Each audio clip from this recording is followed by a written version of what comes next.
เจ้าหน้าที่ทุกท่านโดยต้องขอขอบคุณและอนุโมทนามาณที่นี้โดยรายการมรดกธรรมกำเมืองช่วงวันจันทร์6 โมงถึง 7 โมงได้นำอภิธรรมเทศนาปืนบ้านล้านนามาเทศนาหลังจากที่จบนางปปตาราเลี้ยงแม่วันจันทร์ที่แล้วก็ได้เอาธรรมมหาวิบากมาเทศนาให้กระปอกศรัทธาญาติโยมทั้งหลายได้รับฟังวันนี้เป็นธรรมเรื่องใหม่เป็นธรรมจาดกเรื่องยาว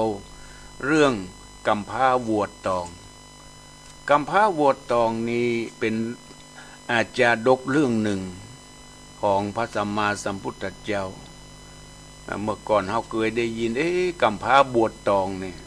มันอันนี้เป็นวัวนะเป็นวัวตองเมื่อก่อนเราเคยได้ยินลิเกเพิ่นเล่นกำพร้าวัวตองอย่างนี้อันนี้ขึ้นเป็นกำพร้าวัวตองเป็นวัวนี่ก็หมายถึงชัดดิรัจฉานชนิดหนึ่งคำว่าวัวดังนั้นเรื่องราวของกำพร้าวัวตองนี้จะเป็นอย่างไรนั้นก็ขอพระออกศรัทธาญาติโยมทั้งหลายได้ตั้งอกตั้งใจสดับรับฟังพระธรรมเทศนาเรื่องพระธรรมเทศนาเรื่องกำพร้าวัวตองพวกแรกพวกที่1เป็นลำดับต่อไปนะโม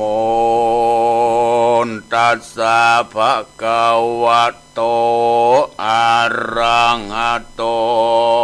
สัมมาสัมพุทธัสสะเกัสสมิงกิราสมัยเยสัทธาสาวัตถิยังวิหารติจิตวะเนอนาถปิณดิกัสสะอารเมภิกขุนังกัทังอารัมภาอิมังจาตกังกาเทสีสิติสานทโวดุราสาปุริสะตังหลายต่างยิ่งใจมวลหมู่อันเข้ามาสู่วัดวาอารามมีใจงามจื่นจ้อยย้อนไฟหอยใจหมายใครผ่านผายพ้นจากต่างทุกยากสงสารจริงปากันฮือตานยังเข้าน้ำวัตถุพรหมปัจจัยมีสินใสบ่ขาดบ่ประมาทภาวนาแล้วก็ปากันมามวลหมู่พร้อมหน้าอยู่ฟังธรรมจุงดาจำตั้งแต่ตนติดสืบต้นต่อยไปเราจะไขบอกเล่าฮือหูเก้าขียาถึงการนาในโลกว่ามีสุขมีทุกข์โศกสูญการพ้องก็สุ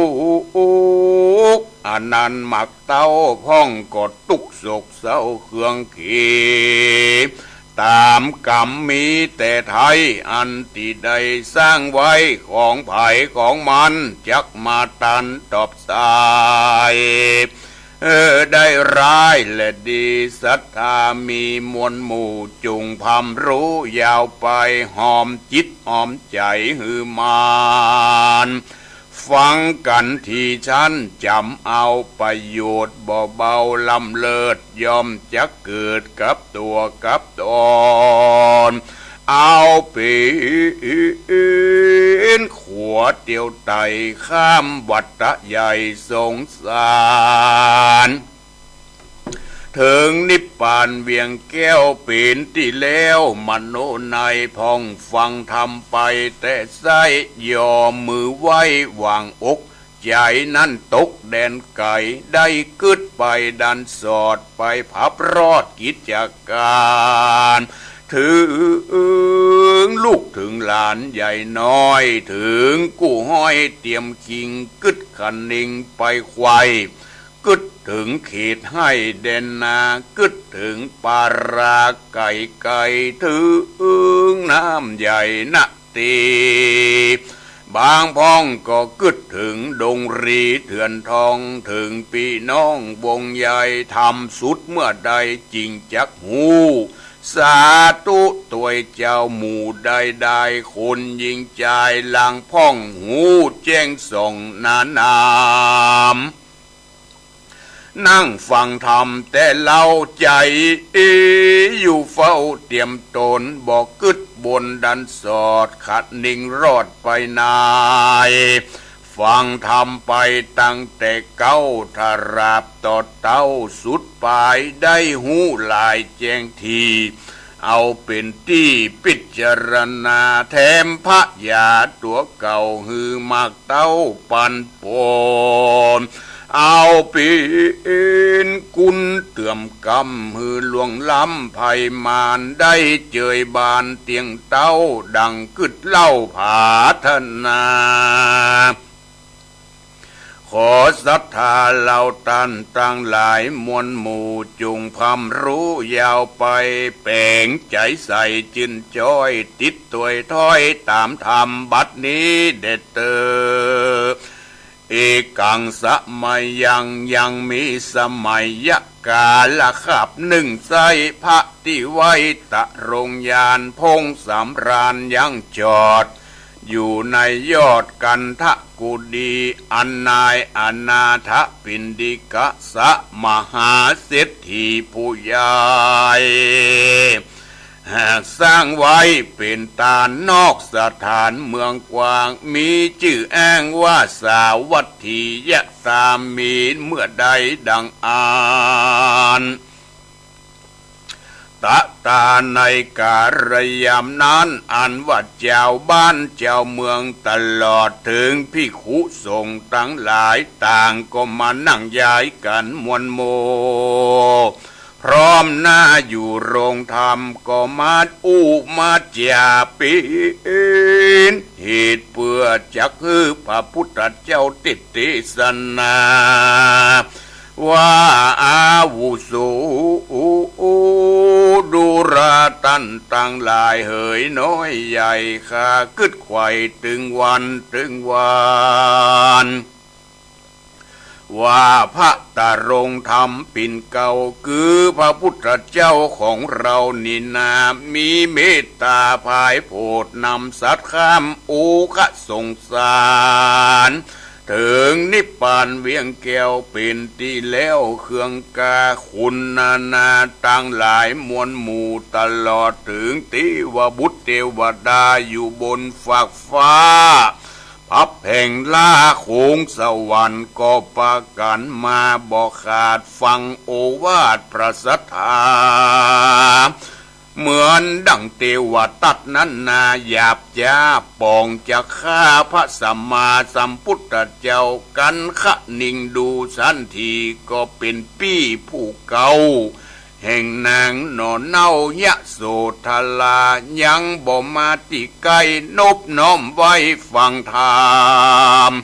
ยังไขกรรมสนสอออกปากล่ออุบายฮือสังฆะตั้งหลายมวลมากได้แตกม้างจากเสียกันยามพระตารงธรรมตนสักสวาดพงย้ายบาทลีลาที่ปัปปตาสูงใหญ่ที่จิมใกล้ราชกหนกร แห่งพระภูธรยศอาจคือตาราชปิมปิสารเทวตัตหารใบบาปก็รีบไปสู่ยอดปัปปตาอยู่ก้อนผาอันใหญ่ลงมาใส่พระตารงธรรมหินไปต่ำถูกต้องยังพระบาทเลือดย้อยหยาดเป็นสายได้จีบปวดหลายบ่อนน้อยตีว่าตัดถอยกาลีเนี่ยบ่ดีหยาบจ้าปองจะฆ่าพระสัทธาแผ่นดินนานักโสด240,000 โยชน์เป็นหมาย ก็ผ่านภายยะจ้องหือเป็นปล่องรูหิวไฟเป็นเปียวทางคืนตั้งแต่ปืนอเวจีตีว่าตัดหนีบ่ได้ไฟวูไม่เผาลมปาเอาตนตกตอดไปสู่รอดอบายสวืตุกหลายเหลือแหล่บ่เว้นแว่คืนวันย้อนตัวมันใจหยาบปองขนาบสับปัญโยบาปมาจูตอบสายเลยตกร้ายเครื่องขี่และนาตัดสมิงคะเนในขณะนั้นใส่พระที่ไว้ตะรงยานพงสำราญยังอยู่ในแก้วกูกุดีเหตุโสตัญญาโหดโสตัญญามีเป่งปอยได้ยินถ้อยกำจากอันพระสังฆาตั้งหลายมวลหมู่มาจากกันอยู่ในโรงธรรมพระตะองค์คำหันเหตุจักกวนติดติสนา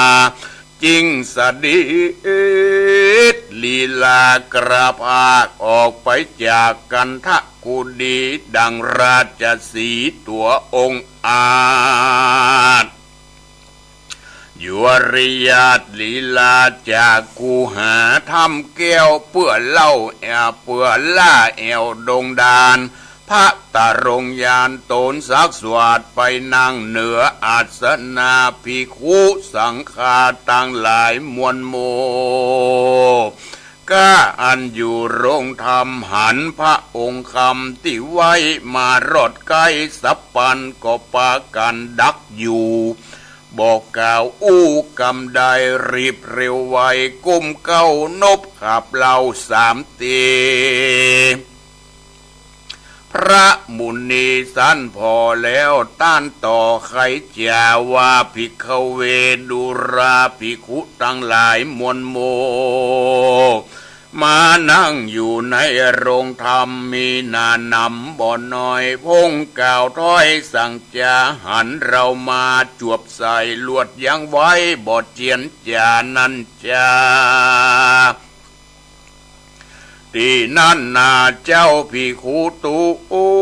นองค์อาจจบฉลาดโดยโวหารก็นมัสการกรมเก่าไขบอกเล่าตามเมพระมุนีตูนผ่านแผ่วได้ยินแล้วจริงเจียนจาว่าภิกขเวดุราภิกขุตั้งหลาย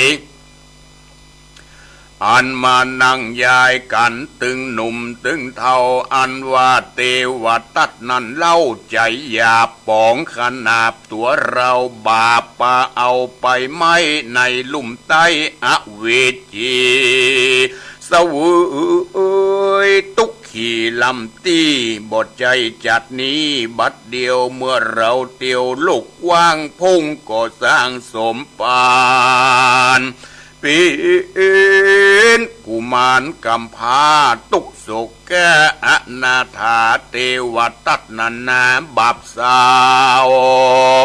เป็นเต้าเจ้าห่อคำยังกระตำบาปใบให้เราได้เครื่องขี่บาปปามีหลายหลากจริงจักลากตัวมันฮือได้พันตกตอดลงสู่รอดอบายพระมุนีนายกล่าวแล้วลวดหับข้าอุแก้วบทเจียนจาที่นั่นนาเจ้าภิกขุตู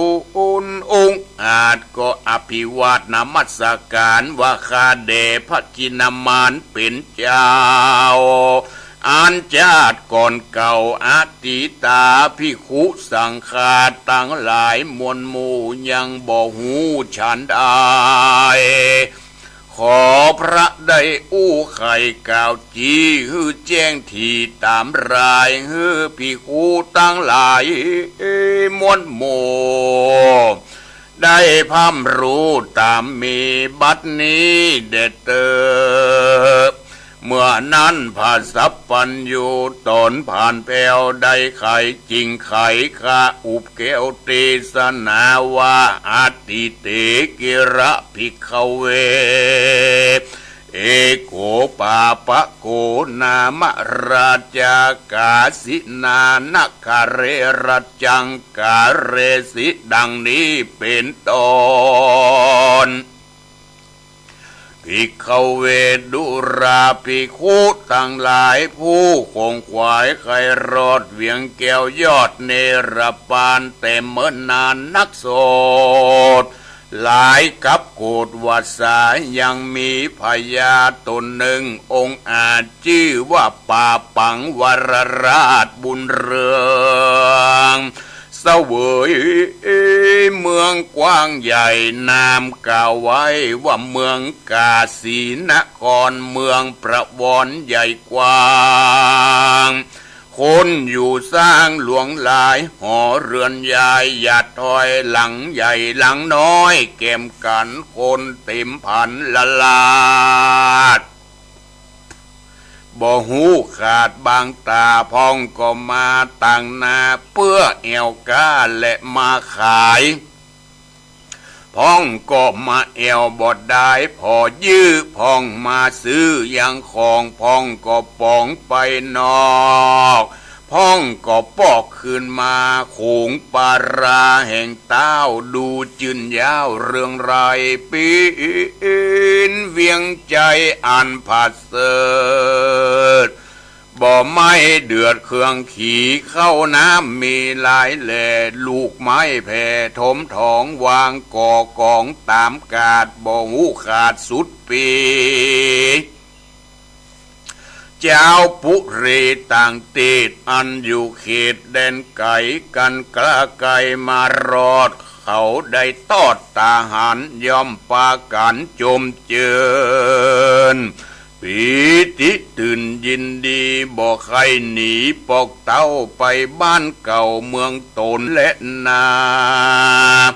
ที่นี้จักวันนาจากกล่าวเล่าถึงเต้าเจ้าปุรีแห่งเวียงกาสีนั้นสา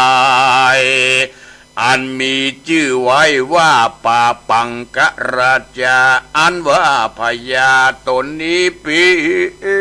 นเต้าเจ้าย้อนนาบุญเก่ามีมากลายเต้าบ่คงควายสังสักสร้างบ่กึดบ่สร้างเกืองต่างบุญกว้างยาวไปเต้ามีแต่ใจจื่นสู้กับมวลหมู่นารีผู้งามดีหลายหลาก16,000นางหากเป็นไม้อยู่ใหญ่ๆเวทเฝ้าทุกคำเจ้าคืนวันเต้าปากันมาบีบมานวดที่เจ็บที่ปวดกายยาพ่องก็เอาสุรามายื่นต้อนพ่องก็ฟ้อนลำนำพ่องก็ไขกรรมจ้อยต่างก็กล่าวถอยจาวานเพื่อฮือตูนผู้บานตันเต้าได้จืนยาวยินดีเสียงดนตรีพิพาท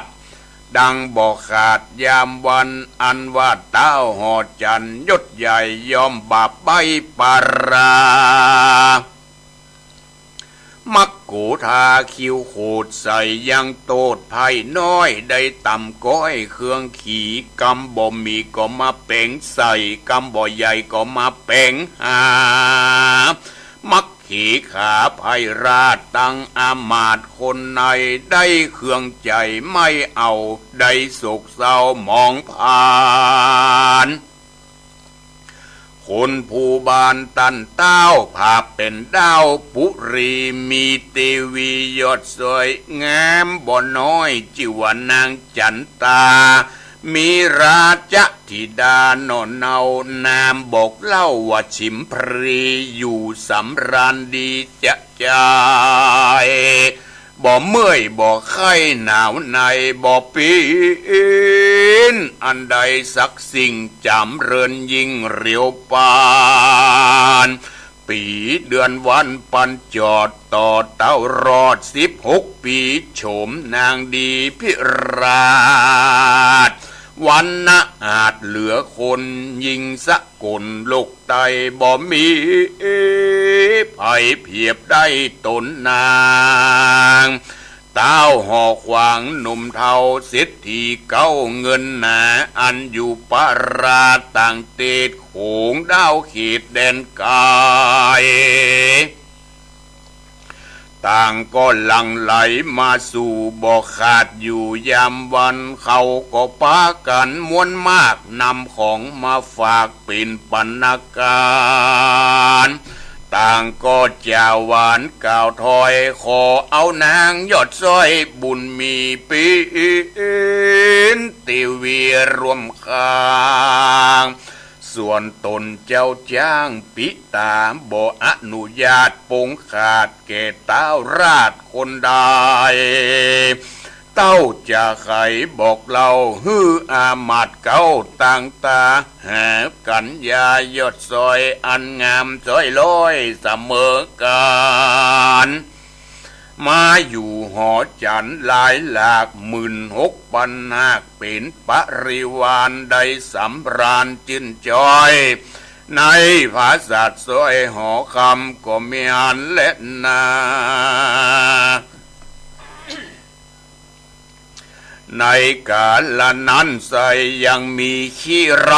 2ผัวเมียตุกยากเสียต่ำก้อยอยู่ตูบน้อยมุงคานอกปาราเวียงกว้างเต้ารับจ้างกะทำการได้เข้าสารปูหมากตามเขาหากจักปานจับรางวัลนั่นใจก็ได้เข้าป่าไม้หาหลัวเก็บเครื่องครัวของป่า ได้เก็บเครื่องครัวของป่าคือพักปู่ย่าพักหนามบุกบอนตามซ่อมหอมหอยหาอยู่กล้วยตองปีเห็ดหอนมีพักไม้กันหาได้มากหลายก็นำมาขายยังกาดบทได้ขาดเป็นนิรันดร์การตุกอับผ่านบ่อพรตั้งแต่ก่อนมานาอ่านส่วนนางภริยานั้นเล่าปีกรรมเก่าสร้างไว้มาเลยไล่เราวี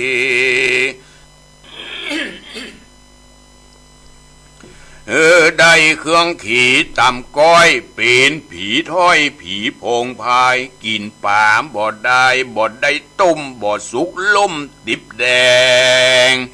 บ่หอนแกงปิ้งจีนางบิบีเป็นกำมันกินดูลำอิ่มต้องบ่ขุนข้องเครื่องขี่กันยามรอยถีมารอดนางก็สอดเสาเวงหาตามเด่นนาขีดให้ตามป่าไม้แดนดินเพื่อหากินกบเขียดปูป่าอยู่ที่ในน้ำตามเถื่อนถ้ำปูดอยกินตังหอยใหญ่น้อยจูบแล้วปล่อยวางไปกันกระไกลาสดดาจากรอดแจ้งแล้วก็รีบกากาดแก้วปิกขึ้นสู่ยังที่อยู่เกหาปีดังนี้นะจะใจบ่เว้นไว้วันใดกืนกินอย่างใครนั่นเล่าเหม็นสาบเต้าเหมือนผีและนาโจตกาแม่นมีคนมาถามใครหูความเงื่อนเก้าว่านางบาปเศร้าพงพายกินป่าดิบใดๆนั่นสายในแต่ไทยอาติตาสร้างบาปอสังจามาพองจริงตกป่องเครื่องขีเกิดเป็นผีพายเพศเป็นทุกขเวทนาขอไข่จาก่าวจีแจ้งที่ตามรายบัดนี้และนาจากวิสัชนาก่าวแก่แม่นแต่ดินลีตามธรรมกวนไขกรรมบอกเล่าว่านางหนอนเน่านี้เมื่อก่อนเกิดอยู่บ่อนเมืองคอน บ่ตุกบ่จนตำก้อยอยู่จืนจ้อยตีขาวันหนึ่งนายามเจ้าคนหนุ่มเท่ายิงใจเปื้อนมาจะหมายโอกาสเป่าฮื้อนางนาดได้หูว่าฮื้อไปสู่วัดวาอารามฮื้อตานตามจะใจนบน้อมไว้ฟังธรรมมีศีลจำติดต่อบ่ขาดข้อภาวนานางก็มาจากกล่าวอ้างว่าข้าบ่วินว่างจากการงานอันการฮื้อตานนั้นใจขอเอาไว้วันลุนจะกัดตำบุญบ่ขาดเข้าอาวาสฟังธรรมถือศีลนำจะใจนบน้อมไว้ภาวนาฮื้อบุญหนาป้านป่อถมหน้าต่อหลวงลายฮื้อผ่านผายไปเกิดในห้องฟ้าเลิศเมืองสวรรค์กันไขปันกล่าวแล้วนางก็กากาดแก้วไปสู่ยังที่อยู่ตุ้งนาหาปูหาปลากุ้งเหนียวกันล่าสอดเสี้ยววังทานมาเป็นอาหารเลี้ยงตองกูบเขียดร้องสะเศร้าตามเขตดาวเด่นนานางนำมาเลี้ยงตองเลี้ยงไส้กินแล้วบ่ไว้แหนมเข้ามาขายบาปกรรมตั้งหลายมีมากบ่ระภาคหายหนีนางเกยไขวาตีแต่เก้าว่าการแก่กันเท่าชราก้อยไปวัดไปวามบ่ขาดนบน้อมวาดฟังธรรมปล่อยบ่สมกรรมกล่าวอ้างได้มวยม้างตายเป็นผีตายละนี่เสียก่อนยามอยู่บ่อนเมืองคอนการบุญกุศลน้อยใหญ่นางบ่เคยไฟเจยบานบ่เคยทำบุญหรือทานใส่บาตรบอกกึดขวาดอันใดศีลดวงใส58บอกกูดแขวดรักษากันกรรมมาตันมารอดได้ตายมวยมอดเป็นผีบาปกรรมมีบ่ไรอันสร้างไว้กับตัวกับตนก็ป่าวนไปสู่ยังที่อยู่อบายสวุยตุกหลายบ่ขาด500จาดขวบปีก็ยังหนีบ่ปุ้นกรรมยุยนมาเกิดเอากำเนิดเป็นคนได้ตุกทารนบ่อน้อยเป็นผีถ้อยผีพงพายกินกบเขียดได้เสียงการยังเลี้ยงไส้บ่เว้นไว้ยังปูยังป่ามีกายยาพางร้ายย้อนกรรมตอบไส้ตัวตาลได้หันตึงจากนี้บ่อาจหลีกลี่ตั้งใดดังจากใครบอกเล่าตั้งแต่เก้าลำดับมานาและนาตาสมาเหตุนั้นใส่คนน้อยใหญ่ใจยิงจุงกึดขันนิงสอดดานกึดที่สั้นยาวไปว่าบาปบุญใดไผใดสร้างย่อมบ่ห่างร่างหายหนีการสร้างกรรมดีนั้นใจมีศีลไว้กับตัวกับตนคือยามเป็นคนลูกล่าคนตัวหน้ายิงใจก็มีใจหมายรักขอดบ่ระตอดเราราแม้นจะไก่กาเตียวไตไปเหนือไปใต้แดนใดก็บ่มีภัยไม่เดือดมาบังเกิดกับตัวกับตนบ่ต้องกูกันอยากตุกลำบากเครื่องขี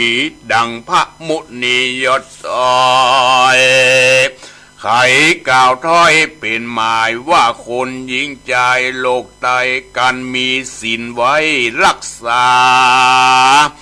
ย่อมจักป่าปนจากต่างทุกยากจุกประการได้สู่เจยบานคำเจ้าบ่สุขเศร้าประการได้ยามกระไกกระพากตายเสียจากเมืองคนย่อมเอาตัวเอาตนไปเกิดที่พระเสริฐเกษมสรีการสร้างกรรมดีนั้นเล่าจักได้การสร้างกรรมบ่ดีนั้นเล่าก็จักได้ไม่เอาขี้ขมตุกตรอมถมบ่ขาดตั้งแต่ชาติปัจจุบันได้หันจัดใจได้ตุกไม่ถนัดใจแม้นตายไปมวยมางจากโลกกว้างเมืองคนจักได้เอาตัวเอาตนไปสู่อเวจีเสวยตุกขี่ลายแหล่บ่เว้นเวตึงคืนตึงวันเล่นนาเหตุนั้นศรัทธาเราทั้งหลายตึงหนุ่มตึงเท่าจุงวินจากบาปเศร้าจุประการจุงปากันมันตานเข้าน้ำวัตถุพรำปัจจัยมีศีลใสบ่ขาดบ่ประมาทภาวนาบุญจักป่าส่งอยู่ได้อยู่สวัสดีกันตายหนีมวยมางจากโลกกว้างเมืองคนย่อมเอาตัวเอาตูนไปเกิดในห้องฟ้าเลิศเมืองสวรรค์และนาตัสมาเหตุดังอันผู้เราตั้งหลายตนเป็นปิ่นเก้าโลกาอาจารย์ได้ไขนิทานพระตนแก้วจริงเทศนาว่าภิกขเวดุราภิกขุตั้งหลายตูเป็นสายอริยเจ้าเจือนักผาตะรงญาณอันว่านางคนผ่านถอยจ้าเป็นผีโพงผีพายกินป่าดิบได้นั่นเล่ากันว่าคนหนุ่มเท่าเขาหูต่างก็กล่าวอูจาการกรรมอันนั้นก็ลือนันสะเศร้าก็ไปรอดหูเต้าตะรงเมืองเต้าขี่เครื่องบ่อนน้อยบ่อกึดอ้อยยาวไก่เต้าใส่ใจจะใจว่านางบาปไปผีโพงมีตามงมาบกินเหม็นสาบปานผีเป็นกาละกินนี้ตำจ้าแก่ภัยฟ้าเจ้าเมืองรุ่งเรืองบ่ผ่อนมาแต่ก่อนอติตาบัดนี้น่ามีเหตุเกิดผีเพศพงพายกินสัตว์ดิบได้น้อยใหญ่ลาสอดควายปุรีสมควรดีแต่เล่าเป็นเพชฌฆาตเก้าคนหานไปกะทำการขับไล่ออกเวียงใหญ่เร็วไปเต้าห่อใจกึดแล้วก็อามาตแก้วต่างตาไปไข่จ่าโอกาสบอกเป็ดชาคาดมวลหมู่ได้พำรู้ตามมีก็มีอันเล่นนาดังกล่าวมาก็มีด้วยภาการดังกล่าวมานี้แหละนานิติตังขียาสังวันนาวิเศษจะห้องเหตุกำพร้าบัวตองผูกตนก็บังคมสมเรศดี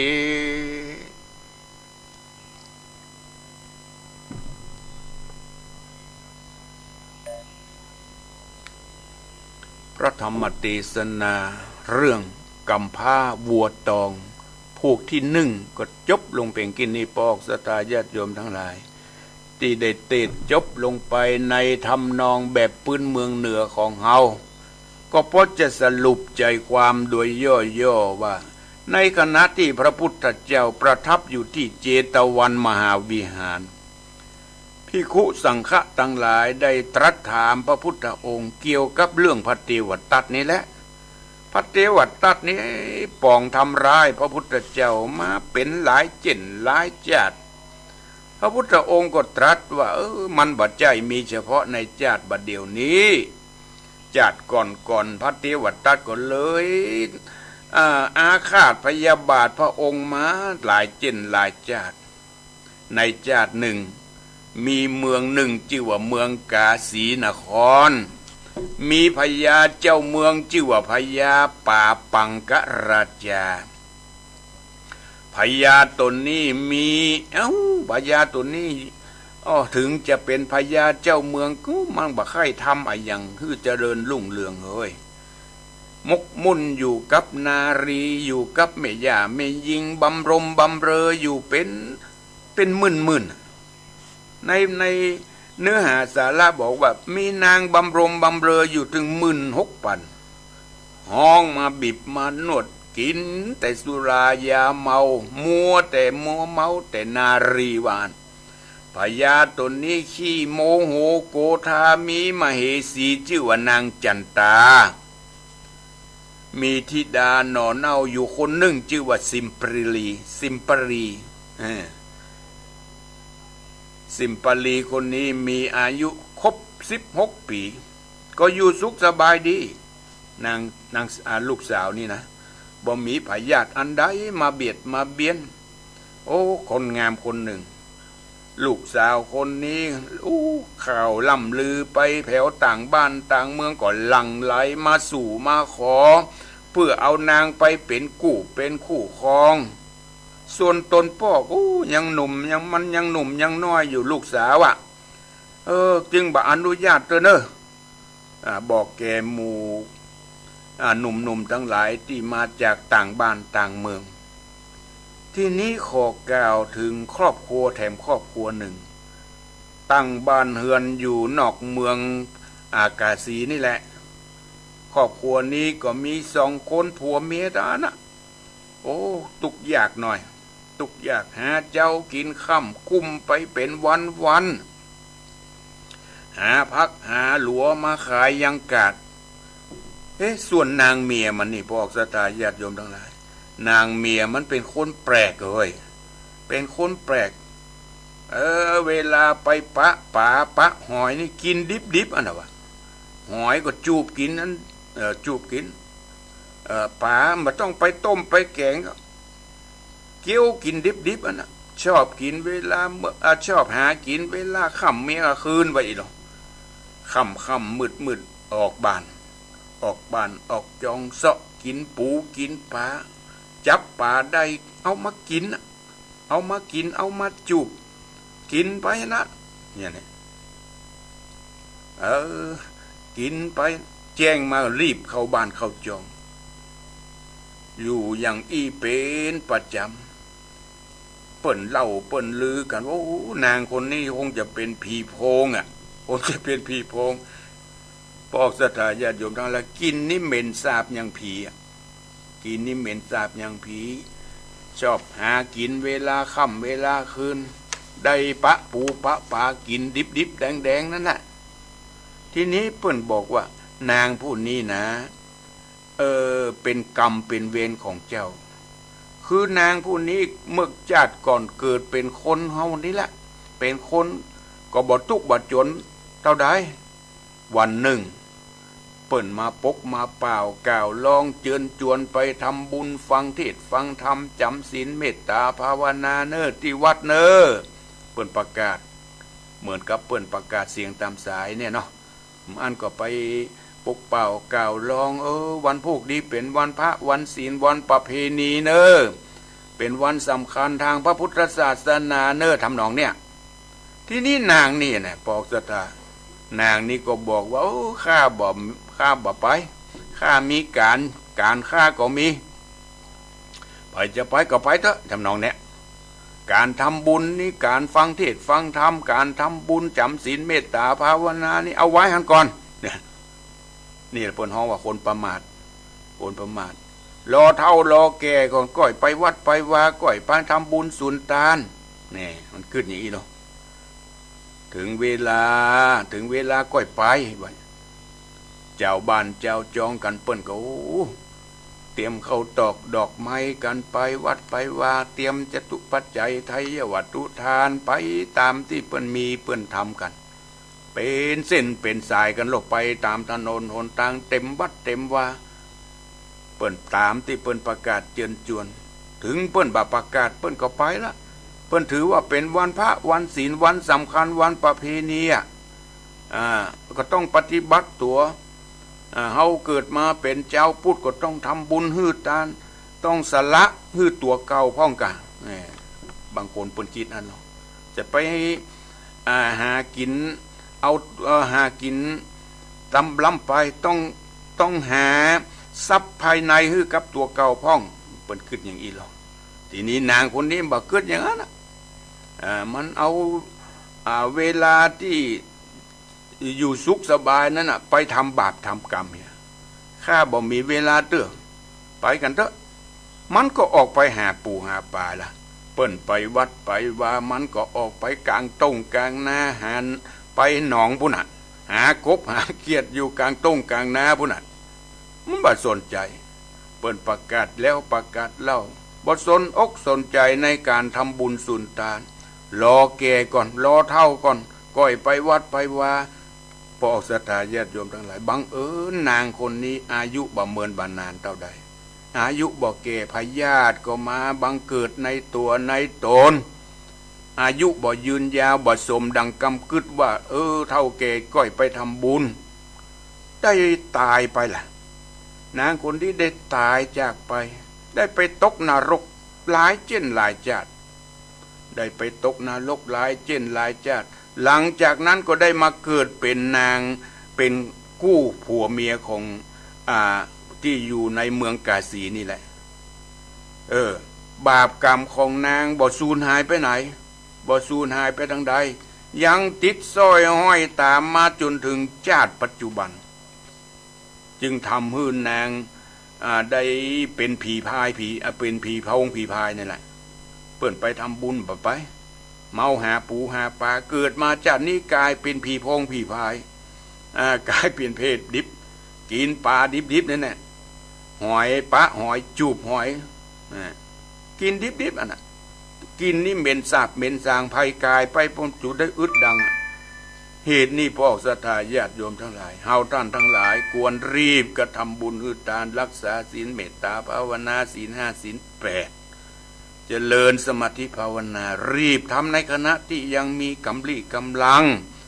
จะไปข้าอ้างว่าข้ายังหนุ่มอยู่นะข้ามาทำเตื้อก้อยเท่าก้อยแก่อย่างในธรรมที่เปิ้นว่ารีบทำในขณะที่มีสุขสบายที่กำลังดีกินได้อยู่ได้กินไปอยู่ไปจะไปอ้าง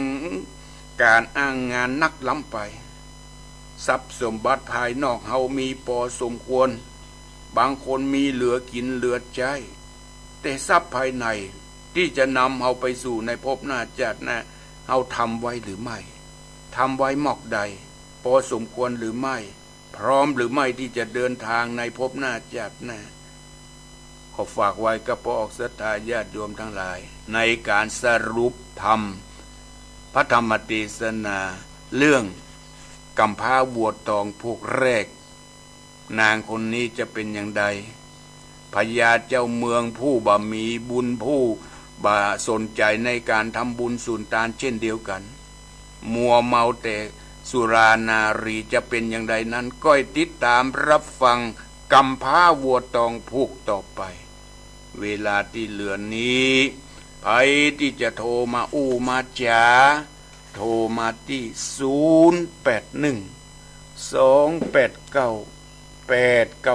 0812898992นะบอกศรัทธาญาติโยมทั้งหลาย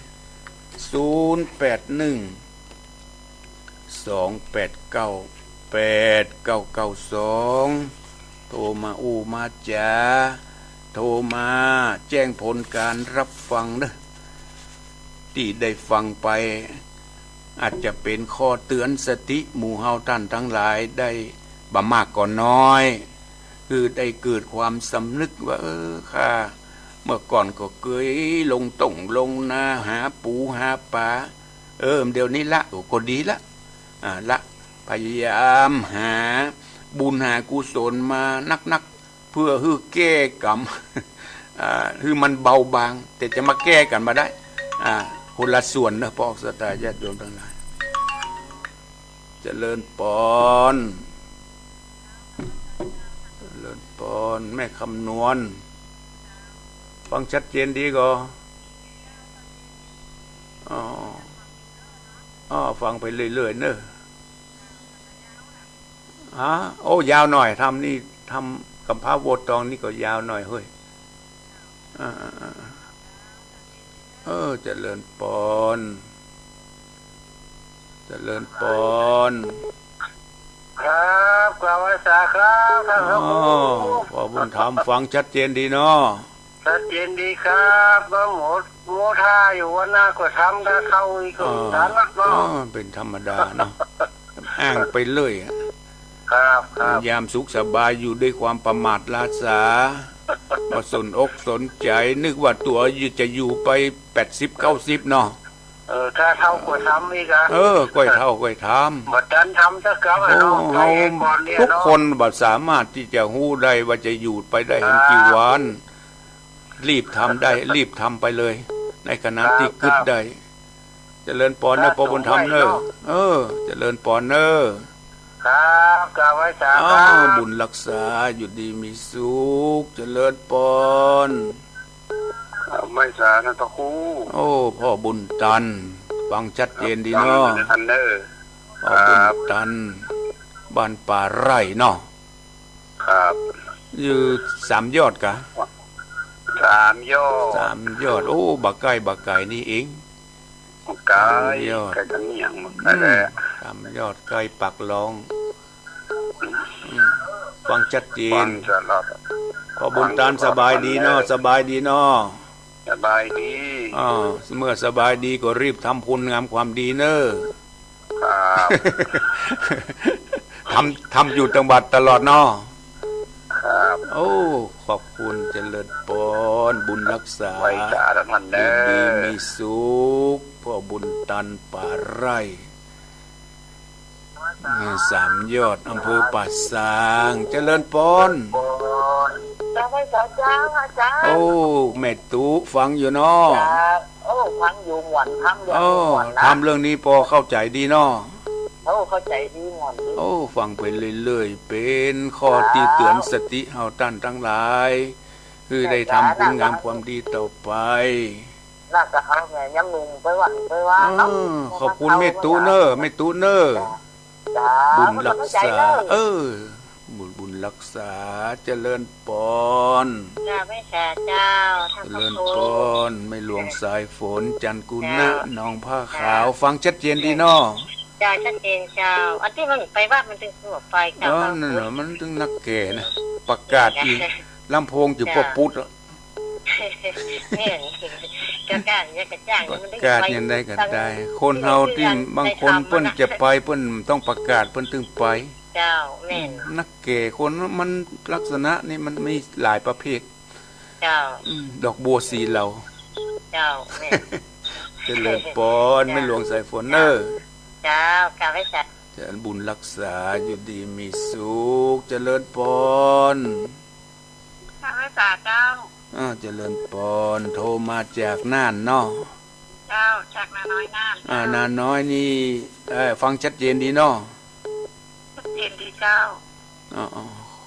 หนาวกว่าตั้งนาน้อยอากาศสบายเจ้าพอสบายเนาะเมื่อวานเจริญปอนเนอร์เจ้าบุญรักษาเจ้าเจริญปอนกล่าวไว้สัตว์เจ้านังโมอันนี้โทรมาจากไหนอำนวยการเจ้าไม่สายทองนี่จำเสียงบ่ได้ชัดเจนดีเจ้าจำชัดเจนดีเนาะเจ้าอำนวยการบ้านโฮงแม่สายทองเจ้าฟังแรกเป็นนั้นน่าจะบาสีต้นลิเกเมื่อก่อนนะส่วนมากก็เป็นทำลิเกก็ดีทำจาดกมันนี่ก็เรื่องราวของพระพุทธเจ้าทั้งนั้นนะที่เพิ่นเอามาเล่นลิเกกันจ้าสบายใจเนอะชัดเจนขอบคุณไม่ใส่ทองเนอะจ้าบุญรักษาเจริญปอน ริญปอน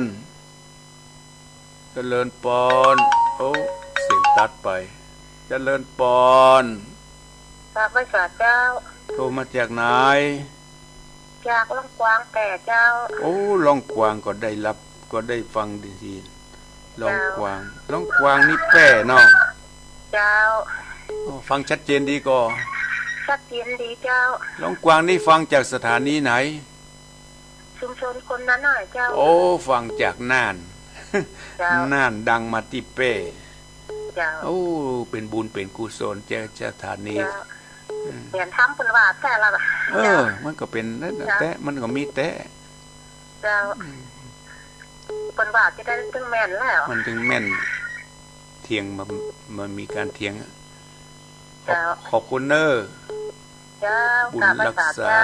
บุญรักษาเจริญปอนเจริญปอนโอ้เจริญปอนสายตัดไปเจริญปอน ครับพระครูจำได้กอ ฮะ จำได้กอ จำได้เสียงเสียงนี้จำมาได้เฮ้ย น้องเบี้ยวครับ โอ้โหต้องเบี้ยวปะกันที่ลำปางกำก ครับงานจ้างให้เลี้ยงไปอยู่ค่ะ ำไหน งานจ้างที่ไม่เจ็บอ่ะหมดกาแฟอ่ะ โมเตอร์เนอร์เนี่ยโมเตอร์เนอร์ ได้สัมภาษณ์ท่านเนาะได้สัมภาษณ์ วันนั้นอู้กันกรรมที่ไอ้ตุ้งเกวียนอ่ะ นั่นแหละเป็นเด็กกรรมนะครับ ใจฟังชัดเจนดีเนาะวันนั้นไปปาที่ส่งตนนะพระครูสถิตครับอัน แล้วพระ นั่นแหละ ครูสั่งวอน นั่นแหละผมเข้ากรรมไปเนอะวันนั้นนะ ฮะ เอาเข้ากรรมมาเฮ้วันนั้นเป็นเอาเข้ากรรมมาเฮ้ ไม่ใจ ฟังขึ้นบ้านทุ่งเรดิโอเด้อ อันกะ ครับ ทุ่งเรดิโอ98ฟังบัดเด็เสียงในเจริญปอนบุญรักษาอยู่ดีมีสุขเจริญปอน ราชการแทนพระครูครับ โอ้โทรมาจากพ่อประเสริฐเนาะ ใจร้อผมปวดหลวงน้อยอยู่ โอ้พ่อหลวงน้อยพ่อหลวงน้อยพ่อนั้นพ่อหลวงน้อย ครับ ฟังอยู่ที่ไหนก็ ตอนอยู่ที่บ้านสันติชุกครับ โอ้เวียงป่าเป้านี่เนาะ มันเป็นจีดีวัดพระธาตุเป็น โอ้ จีดีครับ จิตดีพ่อนานพ่อน้อยพ่อหลวงน้อยพ่อหลวงน้อย ครับมันเป็นนิทานมาจากเทวทัตที่มหินแก่พระพุทธเจ้าเนาะ นั่นแหละมันถึงทุกเจนทุกชาติในเดิมเปิ้นว่านั่นน่ะมันใจเฉพาะชาตินี้อาฆาตกันมา หลายชาติเนาะ คือเทวทัตนี่ก็ไม่ใช่ภัยที่ไหนก็เป็นปีเมียอุกง่ายๆเนาะ ทีนี้ของนางยูโชตลาเนี่ย อยากจะเป็นใหญ่เป็นโตความโลภ ความโลภ ทำมาปิดมาบัง วันเกิดเนาะ ขอบคุณเนอะ ครับ บุญรักษา คุณ